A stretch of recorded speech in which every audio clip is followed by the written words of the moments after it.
Cream puffs are so elegant, but they typically require a lot of time and effort beyond your usual baking. Betty Crocker has taken all of the guesswork out of these little pastries by creating Bridgerton-inspired desserts and putting them into a box just for you. In this video, I'll be taking you step by step through the process of making cream puffs using the Bridgerton Creme Puff Kit by Betty Crocker and offering my thoughts at the end, so stay tuned. Now let's get into it. The Creme Puff Kit is one of 3 Betty exclusives that were released in partnership with the Netflix series Bridgerton. I was only able to find these in Walmart stores and immediately noticed that the price was much higher than your typical box mix. One kit cost close to $7, while the other box mixes are more like $1.50. The complete kit comes in this box with a list of additional ingredients and full instructions on the back.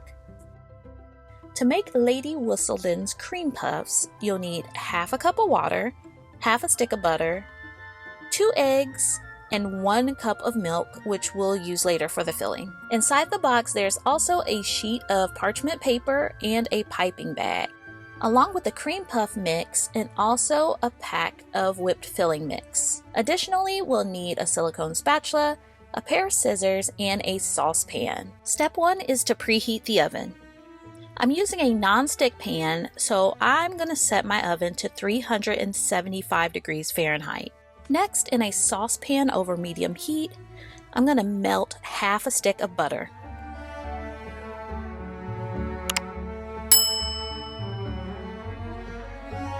Once the butter is melted, I'll pour in half a cup of water and let those come to a rapid boil.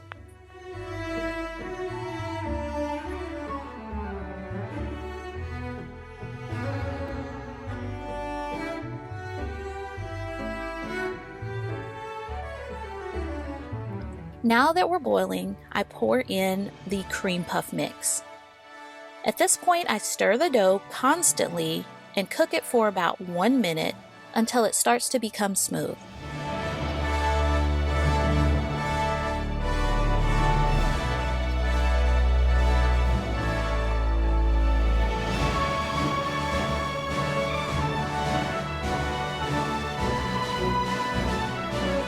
Next, I remove the saucepan from the heat and allow the dough to cool for about 5 minutes. Once the dough has cooled, I'll add 1 egg to it. Using my spatula, I fully incorporate that egg. Once the first egg is incorporated, I then add the second egg and repeat the process.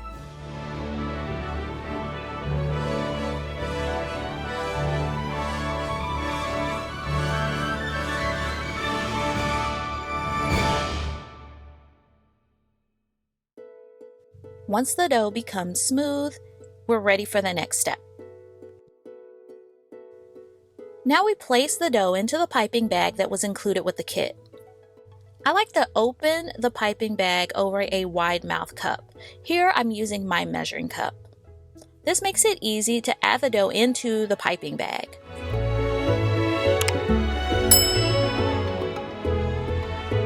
Once it's all inside, the bag can be gathered. Next, I take a flat cookie sheet and use the parchment paper from the kit to gently line the pan. I cut about 1.5 inches from the end of the piping bag and pipe dollops for each cream puff onto the baking sheet. You'll see the dough settle slightly.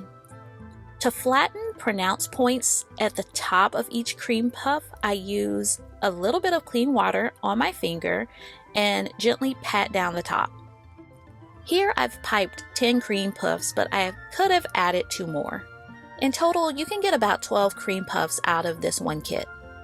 There's an extra tip on the back of the box on how to make and apply an egg wash for our cream puffs. Following those instructions, I crack an egg into a separate bowl and whisk them with a fork. And now I use a silicone brush to brush the top of some of the cream puffs. We're going to compare the difference between the brushed cream puffs and the unbrushed cream puffs once they've baked. Now we're going to bake the cream puffs for 30 to 32 minutes per the directions. They rise pretty nicely in the oven, and once they're puffed and golden brown, I remove them from the oven and allow them to cool on a rack completely.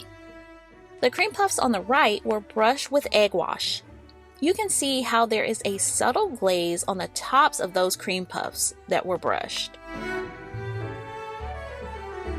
While the cream puffs cool down, I'm going to make the whipped filling.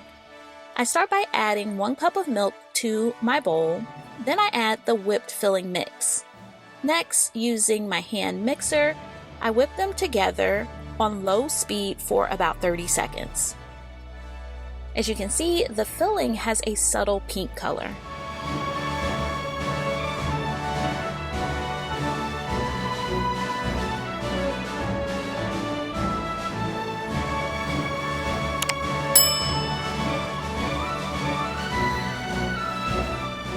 After whipping for about 2 minutes on medium speed and scraping down the bowl, the filling is now ready. The cream puffs are now completely cool.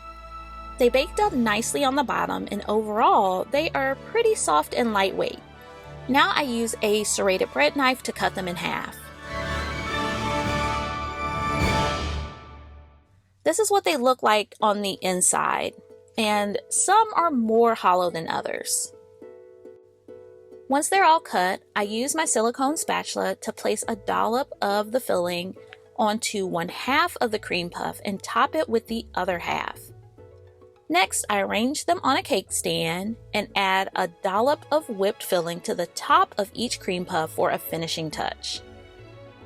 These Bridgerton-inspired cream puffs look delicious, but I wasn't a fan of the taste. I felt like the cream puff itself needed more flavoring, and that the flavoring of the whipped filling just didn't quite provide that punch. Though I felt more flavor was needed overall, my kids absolutely enjoyed eating them. Have you tried this Bridgerton cream puff kit, or have you made cream puffs in the past? Comment below with your experience. I would love to know your thoughts on this. If you enjoyed this video, be sure to hit the like button and consider subscribing to my channel for more baking and cake decorating related content. A special thank you to all of my channel members, and to you, thanks for watching.